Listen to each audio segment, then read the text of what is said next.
Ranking every major type of quest user. Every so often, you'll run into somebody who has no money, and then run into somebody who just has way too much money. This person I'm talking about is the splurger. This person gets tons of money from their parents to buy whatever game that they want and feel in that exact moment. If they want Beat Saber, they'll just go running to mommy and say, hey, can I get Beat Saber? And mommy will say yes, without fail, every single time. These people can also be YouTubers who have extra money to splurge on games, but they don't really count because they're doing it for their viewers. I'm assuming, at least I do. And these people just have way too much money for their own good. But that's actually a good thing, because the splurgers, if we just happen to be friends with them, they just offer to buy us a game, and you're just sitting there like, are you sure? Is it really okay for you to buy me Blade and Sorcery for 30 bucks into the radius for like $60 or something? And they don't even think twice about it. They just say, hey, do you want this game too? And you're sitting there, sure. And I don't mind that part at all. So in my rankings, the splurger gets an A tier. Now we have the opposite of the splurger. We have the cheap guy or gal. This person only plays free games and buys one game per year and plays that game to death. And that's only if you enjoy it. If you don't enjoy the game and you're past the return period to get your money back, then it's over for you and you're kind of stuck with it. This was me when I first got my Quest for the first time ever. I didn't have enough money to keep buying all the games that I actually wanted. And sometimes when I did have the money from holidays or birthdays, I would spend it on a game that I had no idea was going to be straight trash. And then sometimes I would accidentally just stick with it for playing too long. One game in my example was Fruit Ninja. Now, I'm not saying Fruit Ninja is a bad game. The problem is that there was a second Fruit Ninja that I could have bought, and it was way better than the first. But I've already spent so much of my money on the first game, thinking it was going to be fantastic. Now, I play Fruit Ninja once every 3 to 4 months while I wait for my favorite game to update, which is Dungeons of Eternity, which is the best quest, one of the best quest games to ever release. Now, cheap players are actually my favorite type of players because they always learn how to make the best out of any situation. They're the most fun to be around, and they know how to have fun in any game.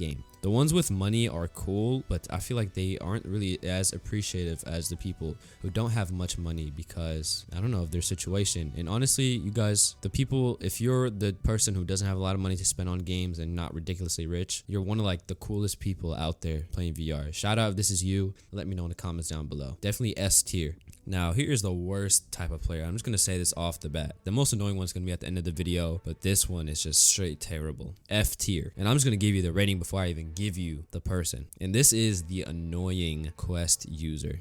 Now, I feel like the life purpose of these players is to wake up and immediately feel like ruining the time for somebody else. Now, by the annoying player, what I mean is these people going into games like VR Chat and Rec Room and any of these big multiplayer games and just ruining. Like in VR Chat, you can just have the most crazy avatar that anyone under the age of 18 should not see. Majority of these players are in really popular games like I mentioned earlier, and all they do is just shout random TikTok brain rot and have really loud mics. Now, these people I don't run into every time I play, but there are times that I encounter them and I just get mad. F tier, please do not be annoying online. Don't just get on and think, hey, I'm just gonna be annoying. You can be, but if you're annoying all day, every day, 24/7, I think you need some help. Now, the next type of quest user is the grinder. These people have their game and do nothing but play it. This game could be like the standard multiplayer game, Gorilla Tag, Pavlov, Contractors, but you also have the single player games that people grind to, like Blade and Sorcery, Beat Saber, Walking Dead, Saints and Sinners, and sadly, even Fruit Ninja. Now, the grinders are really good at their respective game,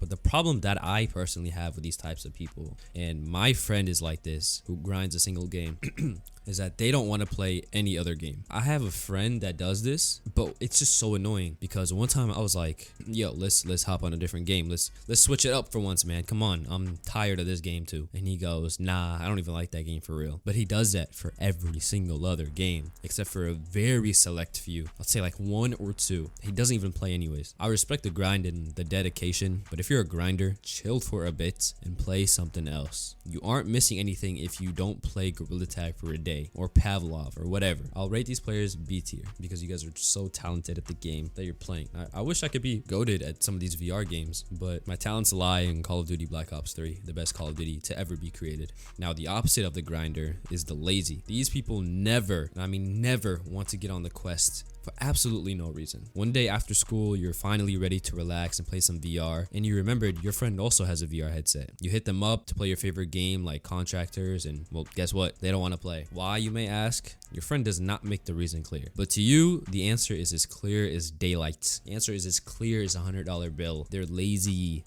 And it's boring waiting around for these people, trying to convince them to play even though they just don't care. Now, I'm going to be honest, I am guilty of being quite lazy myself. Not to my friends, well, sometimes, but usually with myself, because sometimes I want to play a game in VR on my Quest, but the fact that I think of the action of picking up my headset, turning it on by holding the power button, going to grab my controllers that are in my drawer, put them on, and standing all day to play a game, sometimes I'm like, you know what, never mind, and I just load up a game on my computer and just chill, like Elden Ring. Now, these people I'll just rate an F tier, because why do you have a headset that you don't even use? It's almost impossible to get these people to play any VR game with you, to the point where you just have to abandon them, to be honest. Not cool. Lock in. Next, we have the PC VR only guy. Now, you have a Quest 2 or 3, which its main selling point is to use in standalone, which is cool and all, but the only reason why I use the Quest for PC VR is because every other PC VR headset is so ridiculously expensive. The Valve Index, the HTC Vive, everything is just so expensive. The big screen beyond, and you just settle with the Quest and use it as a standard PC VR headset because it does the job, does it fine, and you have the opportunity to make it standalone. Now, these people play a bunch of cool games that aren't available on the Quest standalone, which is understandable,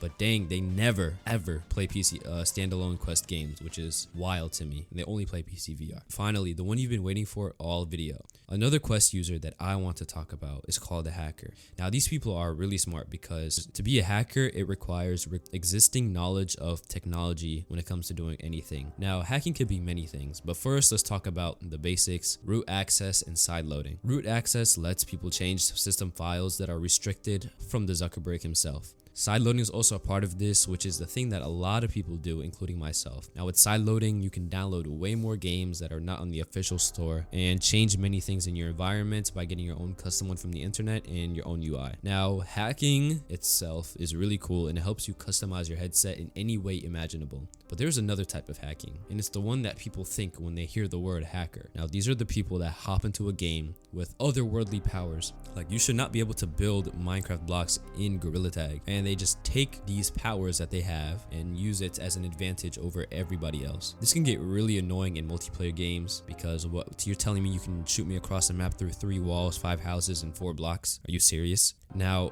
hacking in single player games isn't really a problem because you're really just ruining the experience or improving the experience for yourself, but the intention really matters. If there's somebody who has the intentions of getting on and ruining somebody else's game, that is the worst thing ever. This category of people is split into S tier and F tier. The F tier are for the hackers who get on and try to ruin somebody else's game, and S tier is for the people who do things like sideloading, changing your UI, your environment, having a custom SpongeBob environment, which I'd personally recommend. Anyways, if you guys enjoyed this video, let me know. Peace.